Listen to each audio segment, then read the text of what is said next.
jangan ada satu orang pun mengganggu orang yang sedang bekerja. Kalau ada orang yang menganggap bahwa Pak Prabowo itu dipengaruhi seseorang, ini penghinaan sebetulnya. Iya, itu tadi. Beliau seorang jenderal, mantan komandan jenderal Kopassus, komandan Kopassus, orang yang sangat teliti, orang yang sangat jeli dan hati-hati. Dia akan menunggu juga. Saya pikir yang paling baik itu adalah teman-teman yang anak-anak bangsa yang menghendaki ada penyelesaian masalah ini, silakan diajukan ke ILC kapan, karena kan ada pernyataan dari Pak Kamil Ilyas, lain waktu. Nah, ini waktunya kapan? Kan bisa ditanyakan itu. Iya. Tapi kan tidak ada yang berinisiatif untuk datang ke sana meminta waktu kapan. Ibarat polis, saya hanya ngumpan saja, mau yang menyemes siapa saja, atau saya bola pertama lah. Saya hanya bola pertama, sudah buka pintu, supaya masalah nasab ini cepat selesai, dan jangan melibatkan para penonton turun lapangan, kan itu mau saya. Jadi, apa yang bisa diharapkan? Saya bilang gini, hasil kerusuhan ada keruntuhan. Iya. Kalau ingin keutuhan, semua harus karena Tuhan. Di NU tidak ada hari ini, maaf. Kalau MUI udah karuan lah, kita nggak terlalu berharap lah. Nggak ada harapan lah ya. Nggak bisa diharapkan. Ya terserah, kalau panjenengan punya harapan monggo, tapi saya enggak. Ya, sama Kiai. TV Al-Waha, Hot Inspiration. Assalamualaikum warahmatullahi wabarakatuh. Sedulur TV Al-Waha dimanapun Anda berada, dari kawasan Sejuk Buniwah Kerajaan, Kecamatan Bojong, Kabupaten Tegal, Jawa Tengah. Inilah channel TV Al-Waha, Hot Inspiration. Masih kembali bersama saya Bahril Ulum dalam segmen acara Sorotan Bahril, menyor dengan hati, membahas dengan teliti.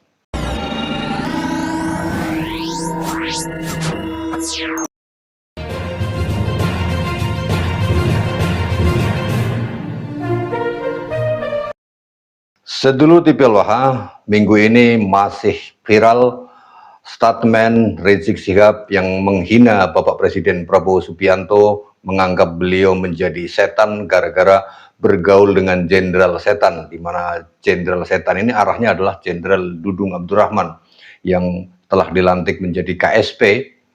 Kemudian dianggap memberikan bisikan kepada Bapak Prabowo sehingga Bapak Prabowo mengatakan ada yang mau minggat ke Yaman. Nah, malam hari ini kita akan ngobrolin tentang sikap Rizik ini yang kemudian menjadi viral, tentang dia mengatakan Bapak Presiden menjadi setan, kemudian bahkan mengancam akan melakukan perlawanan dengan seorang dai terkenal, di mana beliau adalah dai yang biasa, seorang ulama, biasa memberikan tausiah di TV One dalam acara Indonesia Damai Indonesiaku.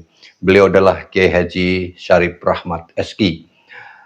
Selamat malam, assalamualaikum Kiai. Waalaikumsalam warahmatullahi wabarakatuh.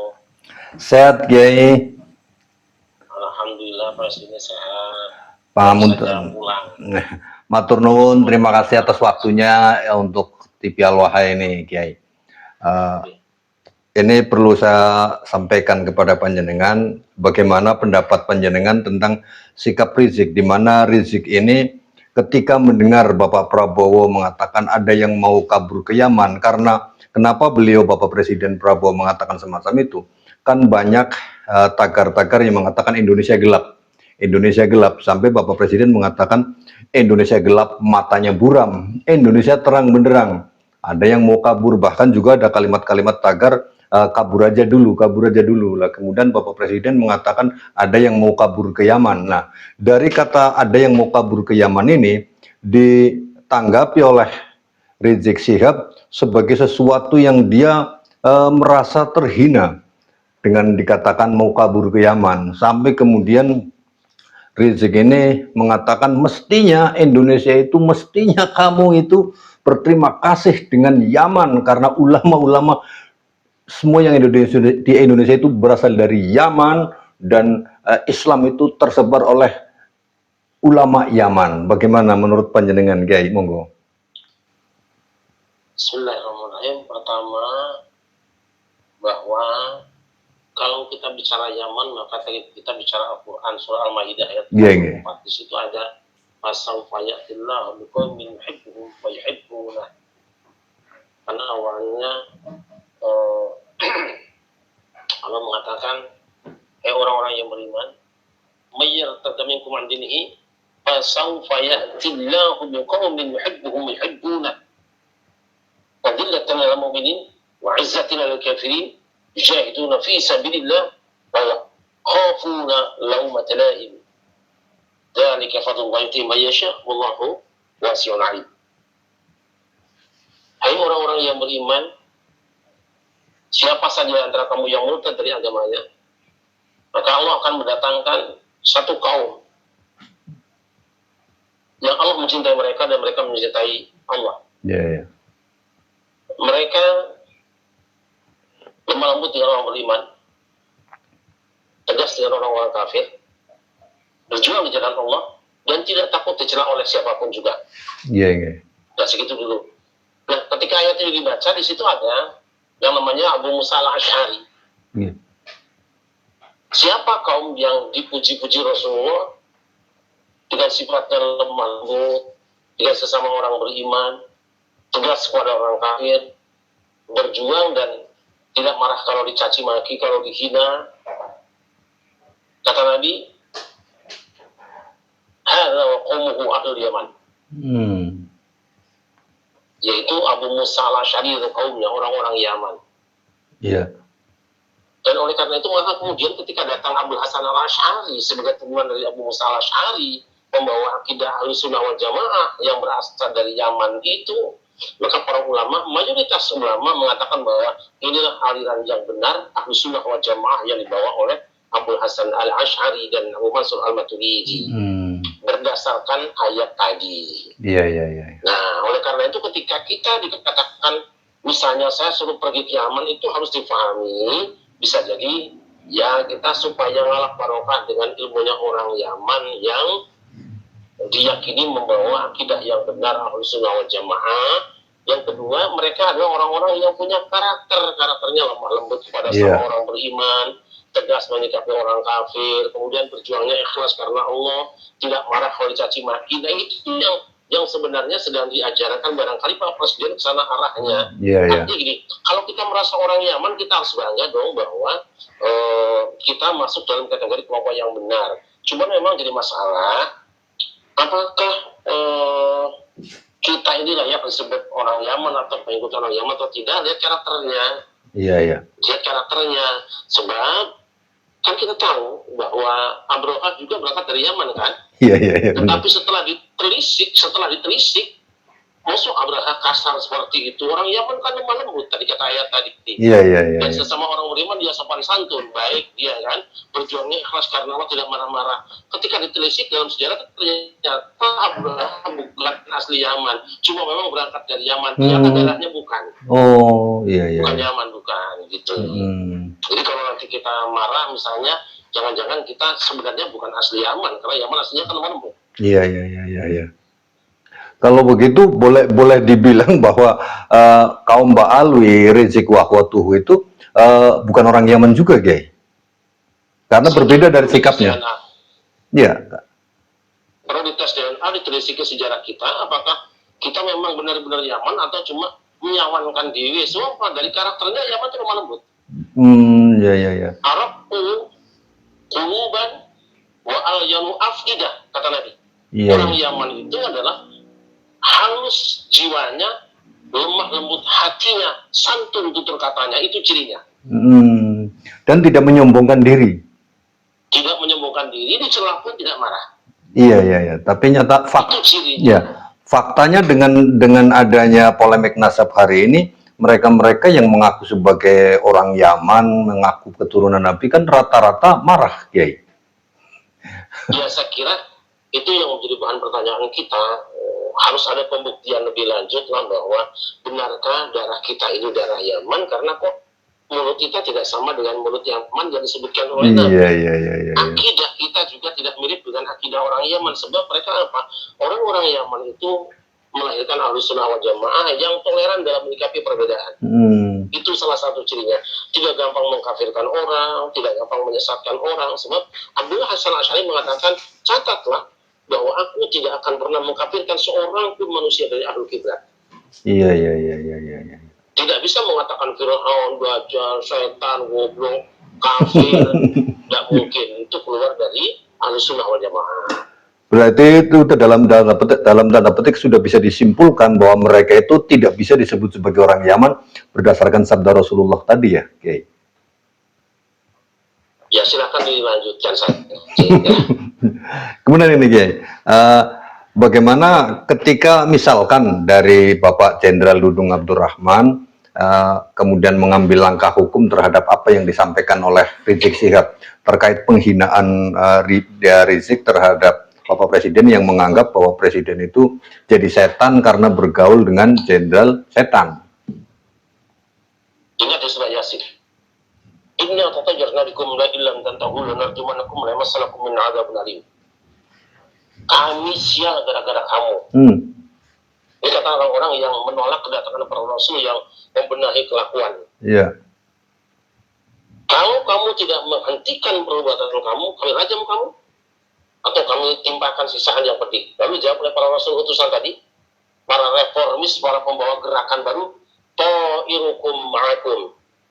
Sebetulnya sial kamu itu karena kelakuanmu sendiri. Itu kamu tidak mengingatkan. Kamu orang keterlaluan. Selama ini kamu melakukan tindakan yang salah, ditegur orang, diluruskan orang, dibenarkan orang, diduga, diprotes orang, kok orang lain yang disalahkan kemudian, itu kan kamu sendiri yang nanamnya. Ta'irukum ma'akum.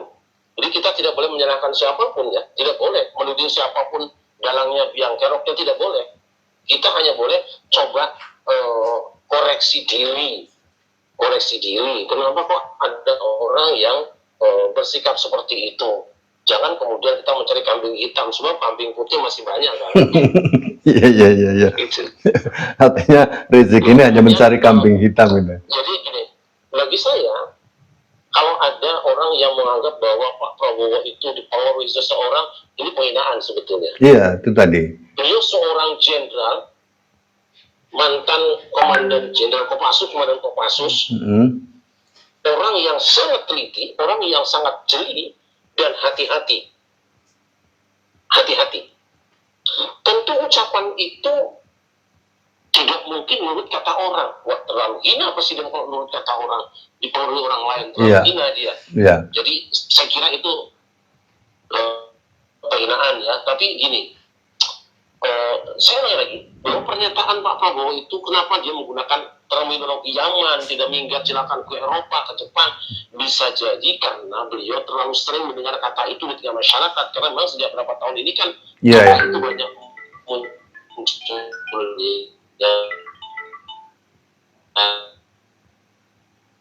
atau kemana saja lah gitu. Bukan hanya Yaman kok sebetulnya. Semua ini kayaknya koneksinya kurang stabil gitu. Untuk bukan dia.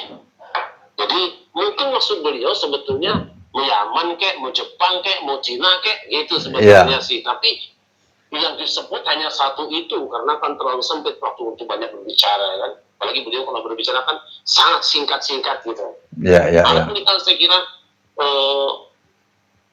kita tidak bisa meraba hati orang lain. Tapi yang pasti Pak Prabowo tidak mungkin dipengaruhi oleh siapapun juga. Saya sangat yakin. Sangat yakin ya. Kemudian kalau ini kan sudah dikatakan itu sudah seperti itu, Pak Riziknya sudah mengatakan Jenderal Setan karena dipengaruhi oleh Jenderal Setan. Artinya kan sudah benar-benar melanggar undang-undang tentang penghinaan kepada kepala negara, kan? Ingat ya di surah Al-Maidah, innama yuridu syaitanu ayyuqiya bainakumul adawata wal baghdha'a bil khamri wal maisir wa yasuddakum 'an dzikrillah wa 'anis shalah wa antum muntahun. Di antara pekerjaan aktivitas setan itu apa? Yuqiya bainakumul adawata wal baghdha'. Pekerjaannya itu senang kalau ada perselisihan, ada membenci orang lain. Itu pekerjaan setan. Kita tidak mencari sekarang siapa sih sebetulnya yang selama ini maunya ngadu domba gitu loh, membenci orang lain, ngomongnya jelek orang lain, tidak pernah introspeksi diri. Itu siapa sih sebetulnya pelakunya? Iya. Setan jadinya. Itu setan loh ya. Setan itu kata Quran. Iya. Dan memang artinya GBHN-nya setan itu menciptakan permusuhan dan mendorong orang lain supaya membenci orang lain gitu loh. Iya. Nah, Artinya kalau begitu memang ya, setan teriak setan dong, Kiai. Saya kira panjenengan yang mengatakannya, dan saya tidak ragu-ragu untuk ya monggo aja. Bisa saja dibujang semacam itu. Kemudian ini Kiai, beberapa bulan yang lalu jenengan sempat saya tonton kan, itu sudah viral di medsos, di YouTube, tentang ketika perbincangan jenengan dengan salah seorang Habib di TV One, itu di acara ILC, yang berniat siap menghadirkan Kiai Madudin di acara ILC. Gimana itu Kiai kabarnya? Sampai hari ini belum ada kabarnya, karena jenengan selaku yang mengucapkan saya siap menghadirkan Kiai Mad asalkan situ Habib Novel ya Pak ya, waktu itu ya, itu bisa menghadirkan salah satu Habib Lutfi, Habib Rizik, atau Habib Taufik. Gimana kabarnya sekarang, Kiai? Ya, saya akan menunggu juga. Saya pikir yang paling baik itu adalah teman-teman yang anak-anak bangsa yang menghendaki ada penyelesaian masalah ini, silakan diajukan ke ILC kapan, karena kan ada pernyataan dari Pak Kamil Ilyas, lain waktu. Nah, ini waktunya kapan? Kan bisa ditanyakan itu. Iya. Tapi kan tidak ada yang berinisiatif untuk datang ke sana meminta waktu kapan. Ibarat polis, saya hanya ngumpan saja, mau yang menyemes siapa saja, atau saya bola pertama lah. Saya hanya bola pertama, sudah buka pintu, supaya masalah nasab ini cepat selesai, dan jangan melibatkan para penonton turun lapangan, kan itu mau saya. Sekarang banyak penonton yang kadang-kadang mungkin tidak bayar tiket juga, atau melompat pagar pada turun lapangan, kan jadi kacau. Iya. Atau mungkin organisasi PWILS yang bisa rekomendasikan untuk maju ke Karni Ilyas, Kiai. Saya kira iya, kalau PWI punya teman di situ, kemudian berkenan ke situ juga, banyak hal sebenarnya bukan cuma masalah polemik nasab, masalah pemalsuan kuburan, pemalsuan sejarah, pemalsuan itu, ini kan juga harus ada proses hukumnya. Jangan dibiarkan menggelinding, karena ini sudah menjadi isu nasional. Saya kalau populer dilempari aqua oleh penontonnya, apa betul-betul mineral oleh penonton yang tidak bertanggung jawab. Nah, mereka kan tidak tahu. Mereka tidak tahu. Mereka tahunya kalau ini seragamnya ini adalah tim saya, kesebelasan saya, salah atau benar pasti dia dukung. Nah, kita tidak mau. Kita ingin ada wasit yang menyelesaikan. Ini loh, ini free kick, ini handsball karena ini buktinya. Ini ini sudah istilahnya apa tuh? Lewat garis apa namanya sih? Offside. Kan ada yang ngaturnya. Iya. Jangan penonton dibiarkan saja. Ini saya khawatir. Tapi lagi-lagi saya mengharapkan MUI dengan ABNU, tapi dua-duanya kan nggak ada harapan kita. Ya kan? Nggak ada harapannya itu kenapa, Kiai? Nggak ada harapannya dalam bukti kenapa itu? Ya, mereka kan bukan mencari dunia, bukan mencari akhirat. Oh. Mereka cari duit lah. Iya. Iya, mana sih? Akhlaknya nggak ada mereka. Gitu. Ya, urusan kecil-kecil, urusan apa, ikan sapu-sapu ikut campur. Tapi urusan umat enggak malah. Ini diam saja, saya tuh enggak. Ya Allah, umatnya nanya, ini bagaimana sebenarnya, gitu loh. Apalagi sekarang NU kan sedang ngadapin muktamar, itu udah rebutan semua itu. Iya. Saya sudah keliling beberapa daerah, saya tahu mereka sedang rebutan semua. Jadi apa yang bisa diharapkan? Sebenarnya ini hasil kerusuhan ada keruntuhan. Iya. Kalau ingin keutuhan, semua harus karena Tuhan. Di NU tidak ada hari ini, maaf. Kalau MUI udah karuan lah, kita nggak terlalu berharap lah. Nggak ada harapan lah ya. Nggak bisa diharapkan. Ya terserah, kalau panjenengan punya harapan mau, tapi saya enggak. Ya, sama Kiai. Apalagi saya panjenengan saja tidak punya harapan kepada PBNU maupun lebih-lebih kepada MUI. Ya apalagi saya yang di desa, Kiai. Ya, jenengan yang ada di pusat seperti itu, masa saya akan punya harapan? Saya sendiri merasa kadang-kadang sedih, Kiai, dengan kondisi NU saat ini, di mana NU lebih banyak dikuasai oleh kelompok-kelompok atau orang-orang dalam tanda petik yang mereka sendiri sebenarnya sudah punya organisasi. Coba lihat sekarang besar. Iya. Sekarang ini NU digerogoti toh. dibikin Jatma Asu aja apa? Iya. Itu ada lagi. Sekarang saya dengar bikin lagi Bapeta. Bapeta bikin ya. lagi namanya apa tuh? Yang sebelumnya itu. Ahiba. Bukan, sebelumnya ada. Astagfirullahaladzim. Apa itu? Ya Allah ya Rabb. Petanesia. Yang diambil Petanasia. Iya. Petanasia. Iya Petanesia. Itu semua digunakan untuk grogoti NU, tidak untuk yang lain. Iya. Tapi kalau untuk NU-nya ini, nggak tahu punya telinga apa enggak sih? Dihancurkan semua. Iya. Masa Toriko dihancurkan? Satu-satunya harapan untuk mengamankan ormas adalah orang-orang Toriko yang ikhlas karena Allah. Ya Torikonya kayak gini berantakan mau jadi apa?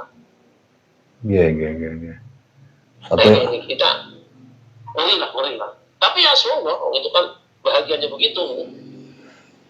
Sangat miris sekali ya kalau melihat bahwa PBNU enjoy saja ketika organisasinya sedang dikuya-kuya dan bahkan digerogoti gitu Kiai. Ke depan bagaimana Kiai memandang akan adanya muktamar rencana ini? Kira-kira akan berjalan seperti apa itu? Ya masa kita naik mobil yang udah bocor bannya? Ampun. Nah kalau buka pendaftaran supir nih. Iya. Pendaftaran supir. Tapi yang daftar itu setahu saya ya, tukang ugal-ugalan semua. Iya. Mau naik mobil itu? Berarti bannya harus diganti dong Kiai, bukan anunya, supirnya. Kan bannya udah bocor itu tadi. Bannya sudah bocor, saya daftar jadi supir ugal-ugalan, joknya udah pada sobek, kacanya pada pecah, banyak belum. Artinya harus diadakan reformasi total semuanya, Kiai. Ya betul. Ihbitu minha jami'an. Turun semua dulu. Baru kapan kita undang kiai-kiai sepuh? Aku yang nanya. Iya. Luar biasa. Ini undang kiai-kiai sepuh, saya nanya. Luar biasa ini Kiai. Kalau jenengan sudah menganggap bahwa PBNU itu ibarat mobil rusak lah ya, sudah rusak parah ya, karena di dalamnya ya ada orang lain yang bukan termasuk dari bagian dari NU gitu, ada di dalamnya justru menggerogoti dan membuat rusak kendaraan itu tadi Kiai. Iya. Kalau kita malu dengan Muhammadiyah dong. Kita punya sayap dua, NU dan Muhammadiyah. Muhammadiyah the best. Muktamar tidak pernah dari pencalonan, tidak pernah kampanye, tidak saling menyerang, programnya mendunia. Dan akhirnya mereka sebagian besar sekarang sudah sama dengan NU. Iya. Tahlilan ada, selamatan ada, ziarah kubur ada. Cuma mereknya aja yang beda Muhammadiyah dengan NU. Sudah tidak. Itu aja sejengkal lagi sudah. Ya. Iya. Kita sudah ketinggalan jauh kalau gitu, Kiai. Bukan ketinggalan, orang jalan sudah sampai, kita masih ngerem.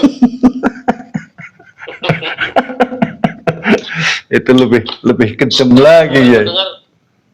Saya mendengar isu kemarin, tapi mudah-mudahan sih enggak ya. Amin. Ada kampus di Jawa Barat. Ya. Itu dulu sejarahnya punya NU.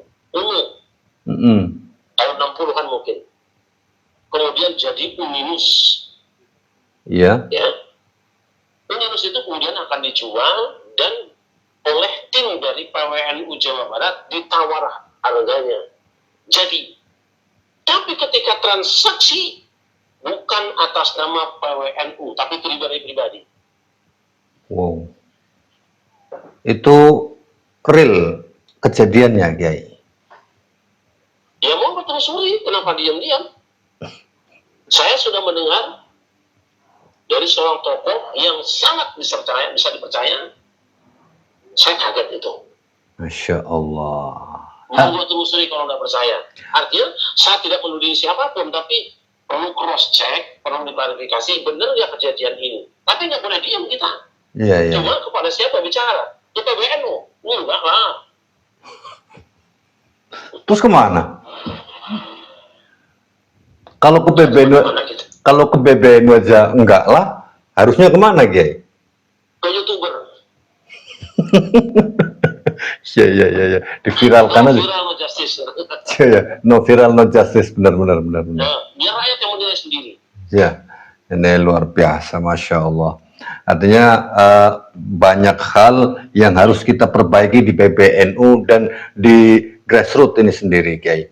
Kemudian gini, Kiai kan mengisi acara rutin di TV One. Dalam koneksinya agak buruk ini. Halo? Ya. Masih nyambung ya, Kiai? Halo. Ya. Nyambung. Panjenengan kan sebagai mubaleh aktif di TV One, Kiai, di mana TV One itu justru menjadi siaran nasional. Apa pernah nggak jenengan menyampaikan tentang polemik nasab ini di acara Damai Indonesiaku yang jenengan isi itu, Kiai? Ya, kalau secara khusus tidak, karena saya cerita sudah lama tidak mengisi di sana, bergantian dengan teman-teman. Iya. Tapi antara person-person kita biasa komunikasi dengan teman-teman, terutama para ustadznya juga, gitu kan. Bahkan beberapa wartawan dari TV-TV lain yang datang ke rumah, saya bilang coba bicarakan dengan TV, supaya tidak menjadi disintegrasi bangsa, supaya selesainya tetap damai, aman. Ada nggak kalian wartawan TV yang mau meliput masalah ini, mengangkat masalah ini? Sampai sekarang belum ada TV yang mau. Apa alasannya itu, Kiai? Saya juga heran sendiri itu. Kalau menurut Kiai, apakah dilihat dari sisi bisnis tidak menguntungkan atau ada pihak-pihak lain yang memang menutup itu? Sekarang panjenengan lacak di TV-TV itu ada siapa saja di situ. Oh iya, paham jadinya. Akhirnya sedikit paham kalau jawabannya seperti itu, Kiai. Iya. Silakan dilacak, dilihat, diinventarisir, presenternya siapa saja, dia siapa saja. Ya tentu ini sangat berhubungan dengan stabilitas politik juga, stabilitas bisnis juga, gitu. Tapi saya kira tidak juga kita terlalu berharap dengan TV. Sekarang orang sudah nontonnya kan YouTube yang lebih banyak dan lebih siap disaji di mana-mana kan gitu. Iya, lebih bebas lah, termasuk ya di channel TV Al-Wahha ini apa saja bisa kita bahas, Kiai. Gitu. Betul. Iya. Matur nuwun, Kiai. Saya mohon maaf ini mengganggu waktu panjenengan. Mudah-mudahan dari apa yang jenengan sampaikan bahwa mungkin kalau boleh saya simpulkan terkait dengan apa yang disampaikan oleh Rizik Syihab itu sudah ada potensi untuk di meja hijaukan Rizik ini yang melakukan penghinaan terhadap Bapak Presiden ya. Mudah-mudahan semuanya berjalan dengan baik, tidak ada ekses apapun yang merugikan bangsa kita. Ya, mungkin ada statement untuk closing statement, Kiai, pertemuan kita malam hari ini. Negeri ini sedang menghadapi beban berat, butuh ketenangan dan butuh bersamaan. Diharapkan semua anak bangsa bisa mendukung dengan kemampuan, dengan kapasitas masing-masing. Tapi saya ingatkan, jangan ada satu orang pun mengganggu orang yang sedang bekerja. Ya. Jangan biarkan pemimpin negara yang sedang bekerja diganggu. Itu aja. Saya serukan pada seluruh bangsa, baik-baiklah kita. Persoalan apapun kita selesaikan, tapi jangan mengganggu orang yang sedang bekerja untuk kita. Ya. Kalau supir kita terganggu, cebur jurang kita semuanya. Iya. Betul. Apakah kita akan membiarkan terus orang ngamuk di dalam mobil sampai supir terganggu, atau dia kita persilakan turun agar perjalanan terus bisa dilanjutkan? Ya. Saya kira itu. Ya. Terima kasih, Kiai, atas waktu dan statementnya yang sangat luar biasa ini. Mudah-mudahan bisa bermanfaat untuk seluruh bangsa Indonesia. Mohon maaf sekali lagi mengganggu waktunya, Kiai. Assalamualaikum warahmatullahi wabarakatuh. Waalaikumsalam warahmatullahi wabarakatuh. Demikian tadi sedulur TV Al-Wahha perbincangan saya dengan Kiai Haji Syarif Rahmat SQ. Beliau adalah seorang mubaleh yang biasa berceramah di TV One dan malam hari ini berkenan hadir untuk ngobrol di TV Al-Waha, ini studio TV Al-Waha. Ada beberapa hal yang bisa kita ambil dari pembicaraan saya dengan Kiai Haji Syarif Rahmat tadi, bahwa jangan sampai orang mengganggu orang yang sedang bekerja, karena apabila orang yang sedang bekerja itu diganggu, maka akan ada hal-hal buruk yang terjadi. Termasuk bagaimana Rizik Syihab ketika ada seorang presiden yang mengatakan pergi ke Yaman. Padahal kalau menurut penjelasan dari Kiai Haji Syarif Rahmat tadi, Yaman itu adalah negerinya orang-orang yang halus, yang baik. Tetapi apabila kita lihat sikap dan perilaku asli dari orang-orang yang mengaku berasal dari Yaman dan mengaku sebagai keturunan Nabi Muhammad, sangat jauh sekali. Jangan-jangan memang benar-benar mereka bukan orang Yaman, tetapi di Yaman sendiri juga pendatang ya. Demikian Studio TV Al-Waha, saya Bahril Ulum. Mudah-mudahan pembicaraan kita pada kali ini bermanfaat. Saya Bahril Ulum. Assalamualaikum warahmatullahi wabarakatuh.